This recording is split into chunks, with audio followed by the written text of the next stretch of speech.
Welcome to the German Tank Museum's YouTube channel. Hello! What we are presenting in the museum is mostly steel and plastics, rubber, oil and stuff like that, but to tell a story we need paper. We need a lot of paper, and to tell you stories we need to read, and for that we need to buy books. And what I personally like to do is to present you what we bought in the last weeks. So every now and then we make such small videos, now for the first time in English, in which we just tell you what we bought. The reason is, first of all, we like to keep you informed where we get our stuff. Second, maybe you read the books, maybe you want to talk with us, so please write in the comments if you know anything, if you have questions, if you have an opinion to one or multiple of these books, so please comment. And thirdly, maybe you buy some of these books because you think they sound interesting. That would make us very happy. So that's the reason we do this. And another reason being is it's not very complicated to do such videos, so it's fun. So let's get started. I deliberately leave out the books that are only available in German. So if anybody of you is sitting there and saying, oh, hey, I can't talk German, but I can read German, so tell me the German titles anyway, please put in the comments and I will type them down for you. But now I will concentrate on books that are available in English. So what we are buying every time is a mixture of topics. We buy books based on the assumption that they can provide something to some or at least one of the topics we have in the museum. So it's always a very colorful mixture of books that we get. And I just grab the books now as they are laying here and tell you what we got. So, first book, Karl van Dijk, The Soviet Invasion of Finland, 1939. Oh, let's look. So, 1939 till 1914. Karl van Dijk's book is not new. It's rather old. I think it's 1997, but it's a classic. The Soviet invasion of Finland is important to us because, first of all, tanks were used, but not in a very big scale, so that's not the point. But the Red Army learned much from this war that was important in the later course of the war on the Eastern Front, from the German view, after the Germans invaded it with Barbarossa. So many things that are shaping the combat efficiency or not efficiency of the Red Army later are decided here, or are learned here or not learned here. So that's why the Soviet invasion of Finland is important for us. Other armies as well looked at Finland, the Germans as well, and drew their lessons, and partly good lessons, partly not so good lessons. So that's important for us. Plus, we just want to know about this war. The war in Finland is largely unknown in Germany, so yes, we need to read about this because as of now, we know precious little about it. So, Karl van Dijk, Soviet Invasion of Finland. Next book, my personal favorite in this order, Iron Dawn, The Monitor, The Merrimac, and the Civil War sea battle that changed history. It's about ships, as you might have guessed till now, but armored ships. And there are many routes of the tank, and people mostly cite the knight, the cavalry, the chariots. But one of the more direct routes that most people forget are ships. Ships became more and more armored in the 19th century, and things like sloped armor were perfectly well known to the engineers that built the ships at this time. And the Monitor and the Merrimac, the river ships in the Civil War, were basically just water tanks. I mean, if you look at the picture, it's just a tank on the water. So, how did the idea come to pass? How did they think about armor? Which problems did they have? How did they solve them? That's pretty much proto-tank history. So Iron Dawn, very interesting for me personally and very, very relevant for the tank. Iron Dawn, Richard Snow. Let's be fair, let's say the author again, Richard Snow. Far more abstract, but also important. Mike Martin, Why We Fight. A book about the motivation of human beings to fight, and not the obvious reasons like food, water, warmth and stuff, but the question, why do we fight and die? For ideas, ideologies, nations, abstract things that you can't eat or drink or lie on. So this is a pretty important point. We don't have a part of the exhibition about the intrinsic motivation of the human being to fight, but we need to stay sharp regarding the research about this, because it's the underlying narration of what we do here. So we at least have to have a superficial knowledge of what's going on in this field. So once again, Mark Martin, Why We Fight. Oh, sorry, Mike Martin, Why We Fight. Well, okay, change again, very concrete. Concrete hell, actually. Concrete hell. Zzz. Urban warfare from Stalingrad to Iraq. Louis A. D. Marco. The tank is normally not envisioned in urban areas, but they have to go there anyway. So it's very important to learn about how tanks performed in urban areas and which role the technology, the tactics and everything else, the crew training and stuff like that played. So books like this with an overview from Stalingrad to Iraq, how things changed, are very important to us. We have several of them now, and we can slowly combine them to a very solid picture of how tanks performed in cities. And sometimes it's surprising, sometimes it's just saying what you already knew, but it's a very important topic for tanks. They like to be on open plains with light waves on the ground, but more often than not, they are also forced to go into urban areas. So, concrete hell. Next book, abstract again. Lawrence Friedman, one of the one of the big military historians and strategy historians. The Future of War, a History. This book is about how the next war was envisioned over the last 150 years. So what are the structures of thinking about future warfare? Which lessons did people draw from this thinking? And how true was it when the war came to pass? So very interesting for us, because the tank is always the spearhead of evolution, and talking about the tank to politicians, to the press, just saying why you're important is always, like with every point of the army, but with this modern machines more importantly so, is about justifying why you are important, how the next war will be fought in your way, why your armor, your tank is important. So a big study about how thinking about the next war was going on over 150 years is very interesting for us. Future of War, a History, Lawrence Friedman. So once again, The Evolution of Modern Land Warfare by Chris Bellamy. So, very interesting book and very old book. Subtitle is Theory and Practice, and the book is from 1990. So why buy such an old book? Because it held true. The book was published in 1990, so it was written 1987 to 1989, and pretty much every prediction in this book came true. So the historical overview it gives and the lessons it said have to be learned from that seem very solid.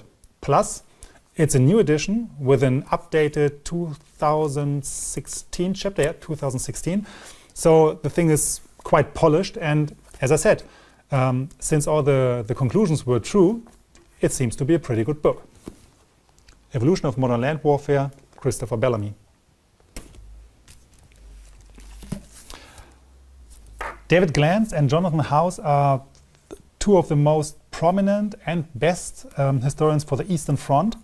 They write book after book about the Soviet army and the clash of the German and the Soviet army. They write big books, long books, very detailed. They are more like resources for work than really readable books. And their masterpiece, speaking of pages and volume, is Stalingrad. It's I think there are now 3 or 4 books, each one this thick, and that's far too much detail for us. But thankfully, because I guess they realized nobody has the time to read such an immense work, they released Stalingrad, just Stalingrad, no subtitle. And that's just the essence of their research about Stalingrad. And as I said, urban combat, or urban area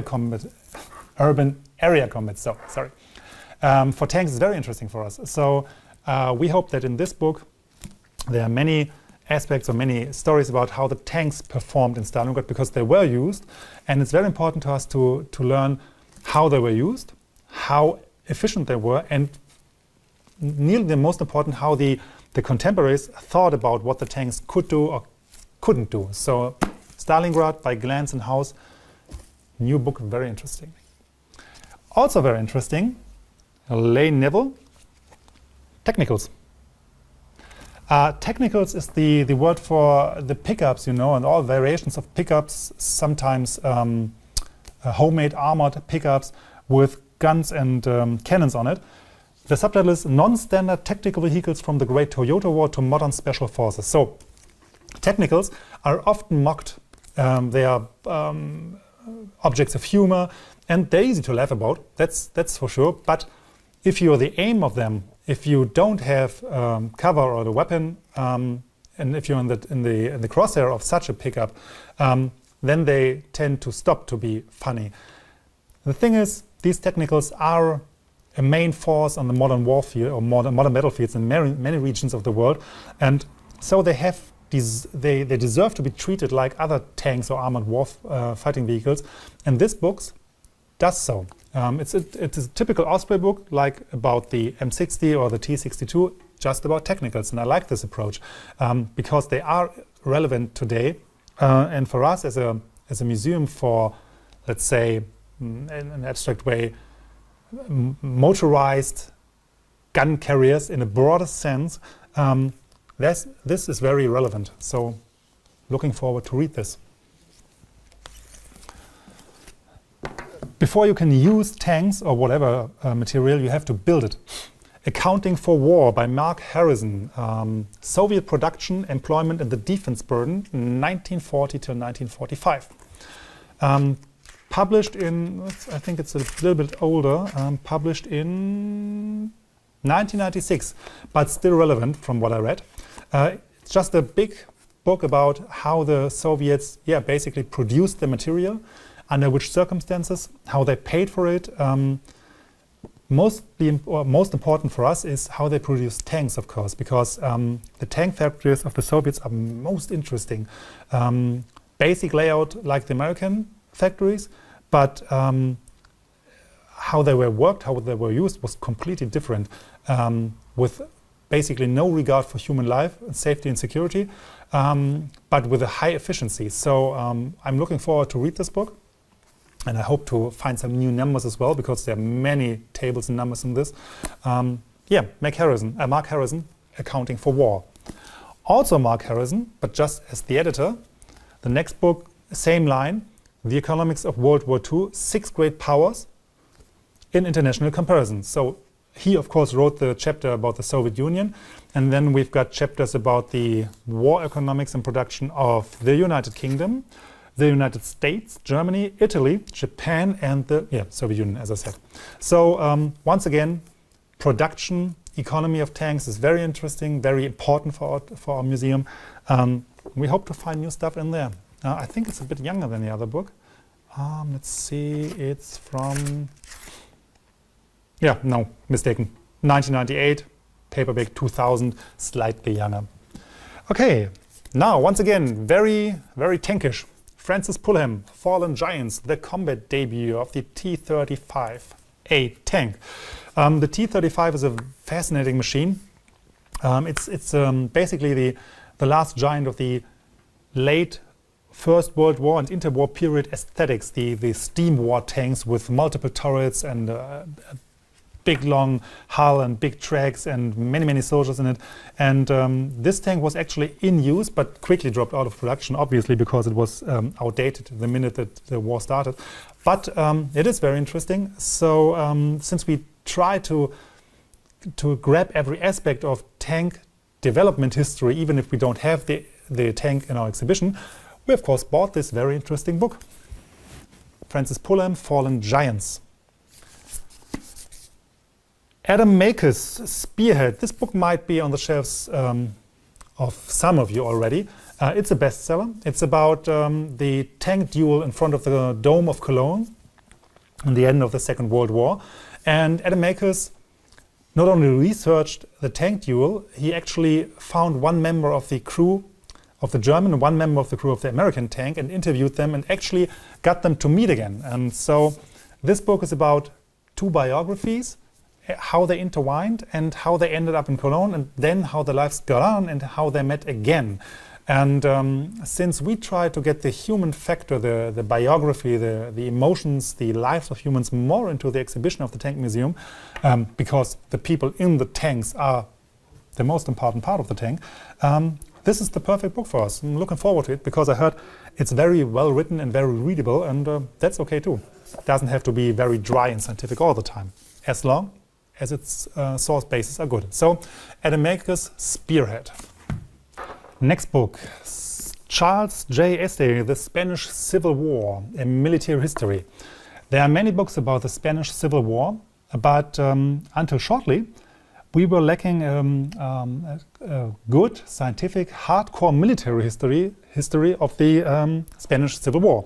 So, Este's book aims to provide just that, a source-based book about the tactical, operational and strategic aspects of the Spanish Civil War. This is important for us because the tank use in the Spanish Civil War was very important for the armies of most European countries. They all drew lessons from what happened there, and they drew sometimes widely different conclusions. But all their conclusions were important for the conduct of the Second World War. So we have to look at the Spanish Civil War and the lessons they drew from it to understand why they fought the Second World War the way they did, at least at the beginning. So it was very important for us to get an actual military history of the Spanish Civil War, and we got it. The book is pretty new, I think 2018, even 2019, so it's really fresh. Really looking forward to it, and let's see what's in there about tanks. One of the veterans of tank books, Steven Zaloga, Smashing Hitler's Panzers, the defeat of the Hitler Youth Panzer Division in the Battle of the Bulge. Also from, I think, 2019. Steven Zaloga is one of the foremost tank historians, writing book after book. Most of you might know him from the Osprey books, the small white ones I just presented to you. But he also, as you can see, writes big monographies with few pictures and much text. Some tables, yep, some graphs, and the history or the story of the Hitler Youth Panzer Division is very interesting. It's a very interesting unit fighting on the Western Front in the late Second World War, and I'm looking forward to read what he has to say about it, because Steven Zaloga is able to write a history of a unit or formation so that you like to read it. That's a very important point. Most scientific books with an operational focus are quite dry, and Steven Zaloga is very readable oftentimes, while staying true to the sources mostly, as far as I know. So looking forward to read him. Peter Harmsen, War in the Far East, Volume 1, Storm Clouds over the Pacific. Here in Germany we know nearly nothing about the Pacific War, and that's really sad. The Second World War is so global and so different that most people lack knowledge of some theaters, but the Pacific theater is so important that we know, next to nothing about it. But then again, the Japanese used tanks there, so it's important for us. It's important for us because they also based their tank warfare on German models. They got German tanks in the 30s, so there's a direct connection. And yeah, even if there weren't no direct connection, we have to know about this. So Peter Harmsen just publishes right now, in this moment, a trilogy about the War in the Far East. This is the Volume 1, already published. The second volume comes out in, I think, November, and the third volume will be out, I guess, to 2020. So yeah, we have this book as our new basis to learn about the war in the Pacific and hopefully learn something about how tanks were used there. Peter Harmsen, Storm Clouds over the Pacific. Yeah, there's no question why we bought this book. Soviet T-54 Main Battle Tank by Kinnear and Sebel. That's just your basic book about one tank. Much information about technology and techniques. I haven't read it yet, but it seems that there's a quite a bit context, historical context. There are pages with text on it, so I'm looking forward to that. T-54, one of the most important tanks of all time and used in the Eastern German Army, so important for us, organizational as well. Yeah, you can't have enough books about tank models, so looking forward. Kinea and several Soviet T-54 main battle tank.